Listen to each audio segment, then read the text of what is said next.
국민의당이 손학규 전 대표의 입당을 계기로 본격적인 전열 정비에 나서면서 이번 대선에서 또 한 번 녹색 돌풍을 재현할지 주목되고 있습니다. 오늘 국민의당 안철수 전 대표 스튜디오에 모셨습니다. 대표님 어서 오십시오. 네, 반갑습니다. 요즘 안보 현장, 교육 현장, 일자리 현장을 두루두루 좀 다니고 계시는데 현장에서 주로 어떤 목소리, 어떤 이야기를 좀 많이 듣고 계시는지요? 다양한 목소리들을 듣고 있습니다. 그런데 지금 사실 보면서 굉장히 심각한 상황이라고 생각합니다.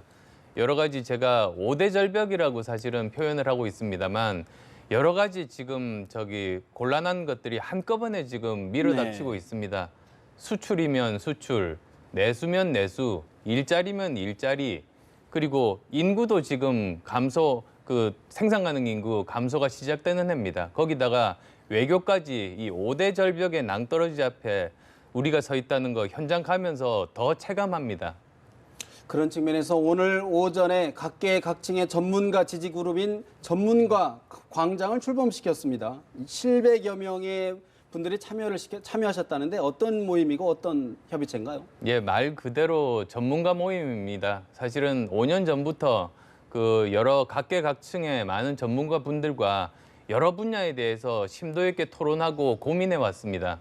그리고 이제 요즘 발표하는 조금 전에 말씀해 주셨던 교육 정책, 그리고 안보 관련 정책, 그리고 일자리 정책들이 사실은 길게는 5년간 다듬어오고 고민해 왔던 것을 이번에 발표한 겁니다. 예. 이제 그분들이 한자리에서 오늘 모여서 그 전문가 광장을 출범했습니다.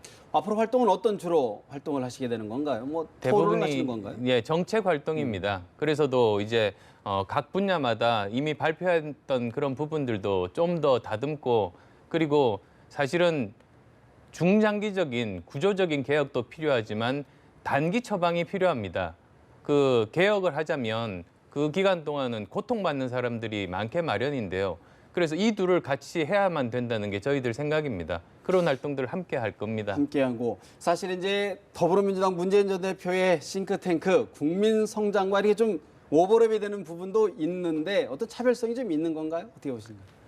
아마 정책적인 차별성은 이미 다 아시지 싶습니다. 저는 어떻게 보면 철학적인 차이들이 많다고 봅니다.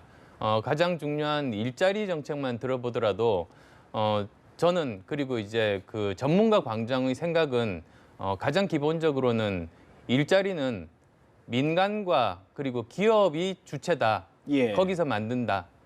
대신에 이제 정부가 해야 될 일은 그 기반을 만들어주고 지원하는 역할이다. 그게 이제 저희들의 생각입니다. 예. 그런데 아마도 이제 그 문 전 대표 쪽 생각은 정부가 주도적으로 일자리를 만들자. 그래서 공무원 81만 개 늘리겠다. 아마 그렇게 주장한 걸로 알고 있습니다. 그게 아마 아주 다른 철학에 기반한 것 아닌가 생각합니다. 사실 그동안 이제 일자리 공약 말씀을 많이 하셨는데 양보다는 질 쪽에 방점을 두겠다 이런 말씀을 많이 강조해 오셨는데 사실 지금 아까 일자리 현장 어렵다.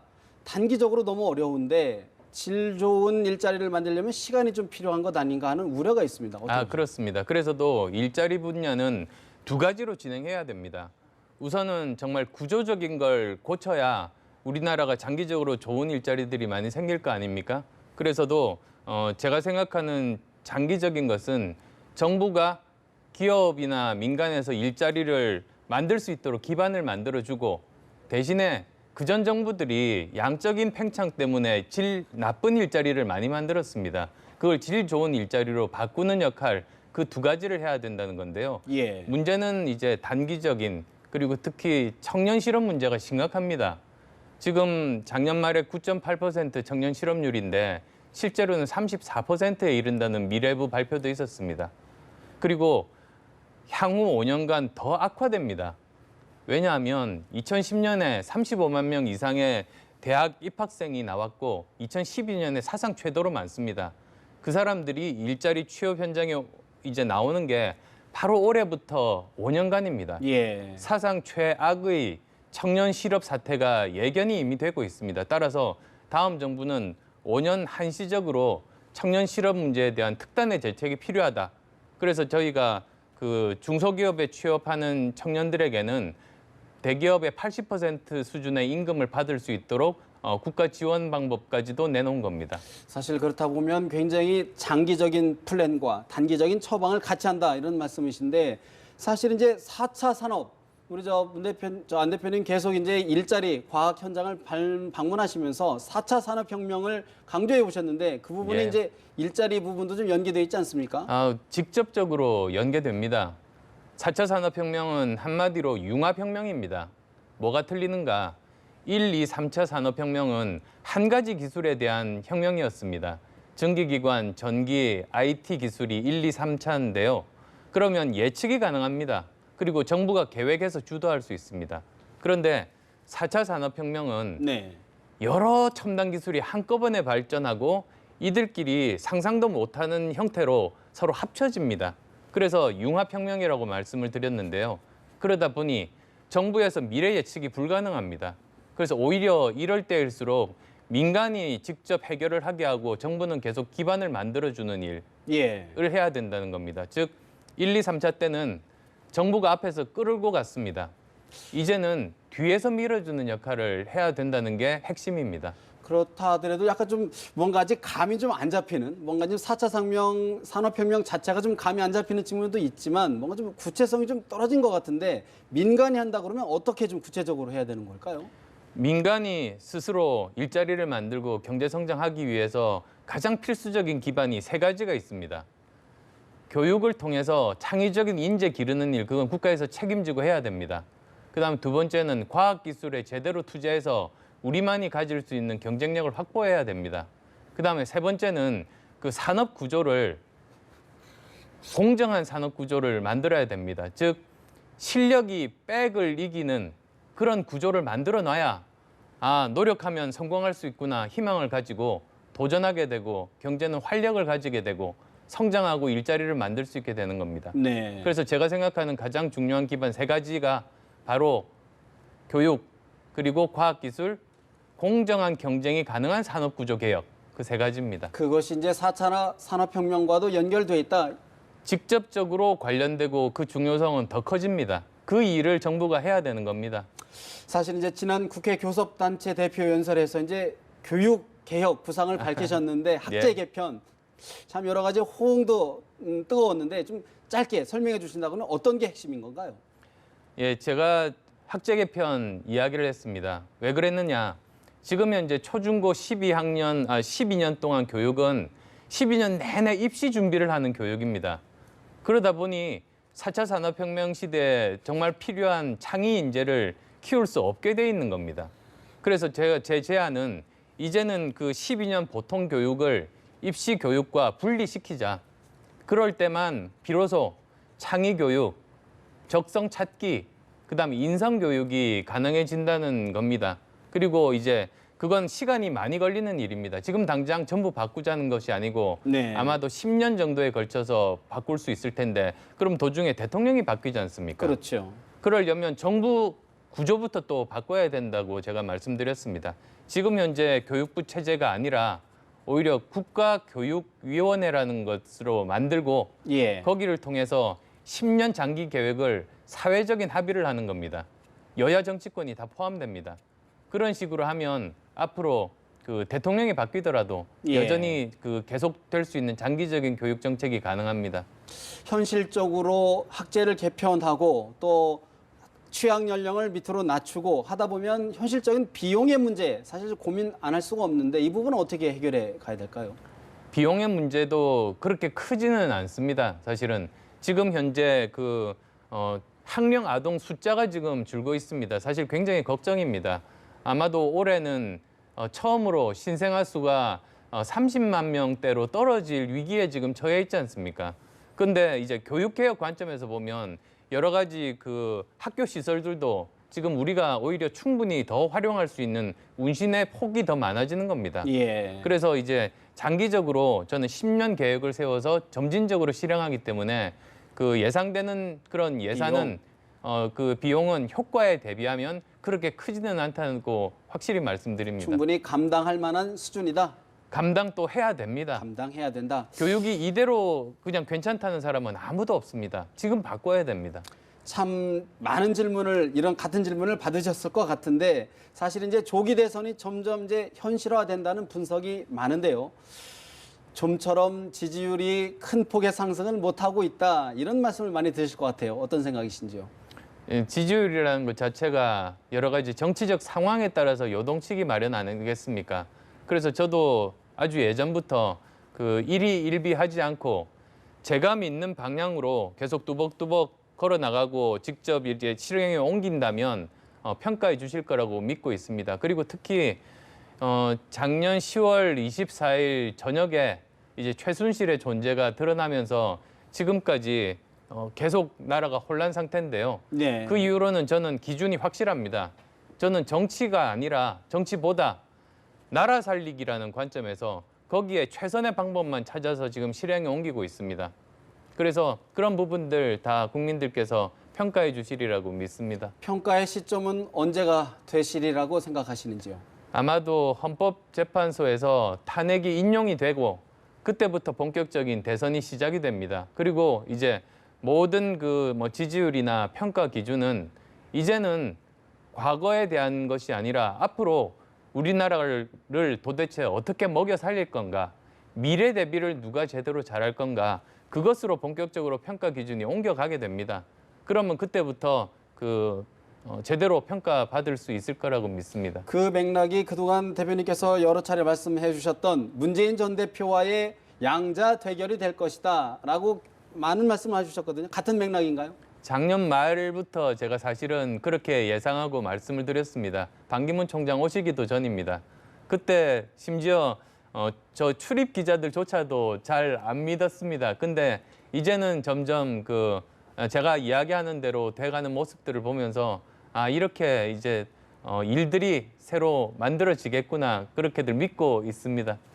사실 이제 다른 당의 이야기이긴 한데요. 사실 이제 민주당 내에서 안희정 충남지사의 돌풍, 또 일각에서는 안희정 지사의 지지층과 안철수 대표님의 지지층이 좀 겹치는 측면이 있지 않느냐 이렇게 보는 시각도 있거든요. 안 지사의 돌풍은 어떻게 보시는지요?